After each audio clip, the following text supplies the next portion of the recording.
दोस्तों, स्वागत है आपका आपके ही चैनल फार्मेसी नॉलेज में। आज के इस वीडियो में हम डायूरेटिक्स के सबसे important class high ceiling diuretics या लूप डायूरेटिक्स के बारे में जानेंगे। साथ ही जानेंगे इसके मैकेनिज्म ऑफ एक्शन और इनके रेस्पेक्टिव एग्जाम्पल एंड यूजेस के बारे में। आप सभी जानते हैं डायूरेटिक्स एक ऐसा मेडिसिन है जो यूरिन के फ्लो को इंक्रीज करता है। सबसे पहले हम जानेंगे इसे हाई सीलिंग डायूरेटिक्स क्यों कहते हैं। ये इसलिए कहते हैं कि इनका एफिकेसी दूसरे डायूरेटिक्स के कंपैरिजन में बहुत ज़्यादा है। ये वेरी पोटेंट डायूरेटिक्स होते हैं। ये वेरियस टाइप के सीवियर कॉम्प्लिकेशन को ट्रीट करने में इसका यूज किया जाता है, जैसे कि एडेमा, जिसमें बॉडी पार्ट में फ्लूइड का एक्यूमुलेशन होने लगता है, और कार्डियक, हेपेटिक, रीनल फेल्योर जैसे कंडीशन अपीयर्ड होने लगते हैं। तो इस केस में हम डायूरेटिक्स का यूज करते हैं जो बॉडी से extra fluid, sodium and chloride ion को बॉडी से एक्सक्रीट आउट करता है। इसके साथ ही ये सोडियम एंड क्लोराइड आयन के रीएब्जॉर्प्शन को ब्लॉक करके कंजेसिव हार्ट फेल्योर और हाइपरटेंशन जैसे कंडीशन को भी ठीक करता है। बहुत सारे केस में as a first drug of choice हम हाई सीलिंग डायूरेटिक्स का यूज करते हैं। अब हम जानेंगे इसे लूप डायूरेटिक्स क्यों कहा जाता है। ये डायूरेटिक्स सोडियम, पोटेशियम, क्लोरीन और सोडियम बाइकार्बोनेट के रीएब्जॉर्प्शन को असेंडिंग लूप ऑफ हेनले में इनहिबिट करता है, इसीलिए हम इसे लूप डायूरेटिक्स कहते हैं। कुछ इंपॉर्टेंट एग्जाम्पल की बात करें तो लूप डायूरेटिक्स के एग्जाम्पल हैं फुरोसेमाइड, ब्यूमेटामाइड, टोरासेमाइड। अब बात करेंगे हम इसके मैकेनिज्म ऑफ एक्शन के बारे में। तो ये लूप डायूरेटिक्स सल्फोनामाइड डेरिवेटिव्स है। ये सोडियम क्लोराइड और पोटेशियम के रीएब्जॉर्प्शन को ब्लॉक करता है, और ये सोडियम, पोटेशियम, क्लोरीन के रीएब्जॉर्प्शन को प्रॉक्सिमल ट्यूब्यूल्स, डिस्टल ट्यूब्यूल्स और असेंडिंग लूप ऑफ हेनले में इनहिबिट करता है। आप सभी जानते हैं angina pectoris, congestive heart failure, oedema, hypertension के केस में सोडियम क्लोराइड और वाटर का रिटेंशन हो जाता है, और इसी सोडियम और क्लोराइड और वाटर को बॉडी से एलिमिनेट करने के लिए हम लूप डायूरेटिक्स का यूज करते हैं, जिससे इस तरह की सीवियर डिजीज को ट्रीट कर सके।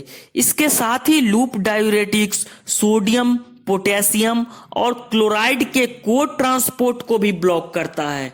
को ट्रांसपोर्ट मीन्स साथ साथ ट्रांसपोर्ट करना, और इसी ब्लॉकेज की वजह से सोडियम, पोटेशियम, क्लोराइड और वाटर का एक्सक्रीशन रेट बढ़ेगा, और ये अपना डायूरेसिस इफेक्ट शो करेगा।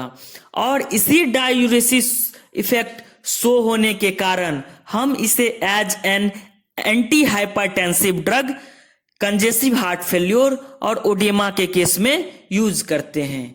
कुछ इंपॉर्टेंट नोट्स को देखें तो ये लूप डायूरेटिक्स सोडियम क्लोराइड और वाटर के साथ साथ कैल्शियम एंड मैग्नीशियम के एलिमिनेशन रेट को भी इंक्रीज करता है, जिससे कि कभी कभी इलेक्ट्रोलाइट इम्बैलेंस जैसे कंडीशन अपीयर्ड होते हैं। साथ साथ मसल कंट्रैक्शन भी सही से नहीं हो पाता। जनरली इस तरह के कंडीशन लूप डायूरेटिक्स के प्रोलॉन्ग्ड यूज करने से होता है। तो फिर से एक बार मैकेनिज्म ऑफ एक्शन को रिकैप करें तो ये high ceiling diuretics sodium, chloride और वाटर के रीअब्जॉर्प्शन को असेंडिंग लूप ऑफ हेनले में ब्लॉक करता है, जिससे कि वाटर का एक्सक्रीशन रेट बढ़ जाता है। अब आपके सामने एक डायग्राम होगा, उसमें आप देखेंगे कि loop diuretics ascending loop of Henle में सोडियम, पोटेशियम एंड क्लोराइन के रीएब्जॉर्प्शन को इनहिबिट करके अपना डायूरेटिक इफेक्ट शो करता है। अब बात करेंगे लूप डायूरेटिक्स के कुछ इंपॉर्टेंट ड्रग्स के बारे में। पहला ड्रग्स है फुरोसेमाइड। ये लूप डायूरेटिक्स क्लास का प्रोटोटाइप ड्रग माना जाता है। इट मीन्स सबसे ज्यादा यूज होने वाले या सबसे ज्यादा पोटेंसी शो करने वाला ड्रग्स माना जाता है। ये अपना डायूरेटिक इफेक्ट अच्छे तरीके से शो करता है, इसीलिए मोस्टली डॉक्टर यूरिन के फ्लो को इंक्रीज करने में या कंजेसिव हार्ट फेल्योर या ओडेमा जैसे कंडीशन में फुरोसेमाइड को ही रिकमेंड करता है। अगर फुरोसेमाइड के डोज को बढ़ाते हैं तो इसका डायूरेटिक एक्टिविटी भी बढ़ जाता है।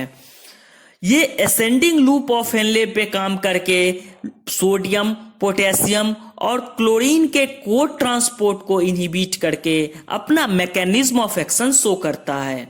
इसके साथ ही फुरोसेमाइड के प्रोलॉन्ग्ड यूज करने से कैल्शियम एंड मैग्नीशियम का एक्सक्रीशन रेट भी इंक्रीज हो जाता है और ब्लड में यूरिक एसिड का लेवल भी बढ़ जाता है। इनके डोज के बारे में बात करें तो फुरोसेमाइड ओरली एडमिनिस्ट्रेशन के थ्रू 20 से 80 मिलीग्राम तक दिन में एक बार ले सकते हैं और पल्मोनरी ओडेमा के केस में 10 से 80 मिलीग्राम इंट्रावेनसली एडमिनिस्ट्रेशन के थ्रू लिया जा सकता है। फुरोसेमाइड ब्रांड नेम लैसिक्स इंजेक्शन या लैसिक्स टैबलेट के फॉर्म में मार्केट में अवेलेबल है।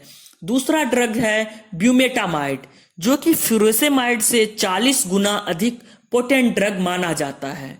यह बहुत जल्दी अपना डायूरेटिक इफेक्ट शो करता है और नियरली 100% बायो अवेलेबिलिटी होने के कारण ये हाईली इफेक्टिव लूप डायूरेटिक माना जाता है, जिसे हम पल्मोनरी ओडेमा के केस में यूज करते हैं। अगर किसी पेशेंट को फुरोसेमाइड से एलर्जी है तो उस केस में हम ब्यूमेटामाइड का यूज करते हैं।